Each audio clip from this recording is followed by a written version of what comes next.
چند دنوں کی راحت و خوشی کے لیے اپنے لیے موت کا انتخاب کر لیتے ہیں۔ ٹھیک اسی طرح پاکستان میں قربانی کے جانوروں کے ساتھ یہ سب کچھ کیا جاتا ہے۔ انتہائی مہنگے اور قوی جسامت کے حامل جانوروں کو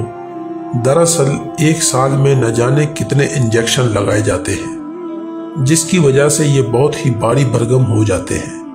ان کی گردنوں کی جھالر زمین تک آ جاتی ہے اور بے وقوف عوام اس کو خوبصورتی کہتی ہے۔ ان جانوروں کی کھال کو چمکدار بنانے کے لیے اور جسم کو سڈول کرنے کے لیے بہت ہی مہنگے اور خطرناک قسم کے انجیکشن لگائے جاتے ہیں، اور سال بھر میں ان کو کھانے کے لیے ایک مخصوص قسم کی فیڈ دی جاتی ہے، اور عوام کو یہ بتایا جاتا ہے کہ جانور بادام، پستہ اور کاجو کھا کر ایسا ہوا ہے،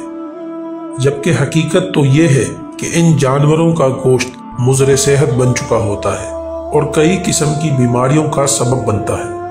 اگر کسی کو اس بات میں ذرہ برابر بھی شک ہو تو ان جانوروں کو 4 مہینے کے لیے اپنے گھروں پر پالنا شروع کر دیں۔